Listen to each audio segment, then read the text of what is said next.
ஐந்தாம் தமிழர் சங்க நேயர்கள் அனைவருக்கும் வணக்கம். இந்த வீடியோத்தில் நடிகர் விஜயின் அரசியலை பற்றி பேச போகிறோம். உளவியல் ரீதியாக நம்மளை எப்படியெல்லாம் ஏமாத்துறாங்கன்றதை நம்ம பார்க்க போகிறோம்.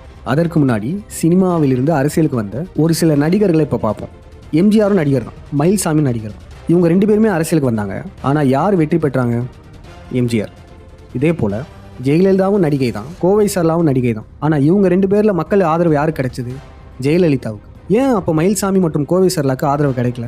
ஏன்னா அவங்கள படங்களில் காமெடியன்களா பார்த்துட்டாங்க. அதனால அவங்க ரியல் லைஃப்ல வந்தாலும் கூட நம்ம மனசுக்கு அவங்க ஒரு நகைச்சுவை நடிகர்களாக தான் தெரியும். ஆனால் மற்றவர்கள் எடுத்துப்போமே, இவங்க எல்லாருமே சினிமாவில் கதாநாயகர்களாக இருந்தாங்க, ஹீரோஸாக இருந்தாங்க. நம்ம மனம் அவங்க ஹீரோஸ் நம்பிருச்சு. அதனால தான் இப்போ ரியல் லைஃப்லையும் அவங்கள ஹீரோவாக பார்க்க ஆரம்பிச்சிருக்காங்க மக்கள். இது ஏன் தெரியுமா நடக்குது? அதுவும் மற்ற ஊர்களை விட தமிழ்நாட்டில் ஹீரோ வர்ஷிப் ஏன் அதிகமாக இருக்கு? தமிழர்களை பொறுத்தவரையும் யாருனாச்சும் ரியல் லைஃப்ல ஹீரோவாக வாழ்ந்தாங்கன்னா, மக்களுக்காக பொது நலத்தோட ரியல் லைஃப்ல ஹீரோவாக வாழ்ந்தாங்கன்னா, அவங்களுடைய மறைவுக்கு அப்புறம் அவங்கள கடவுளாக பார்த்துருவோம்.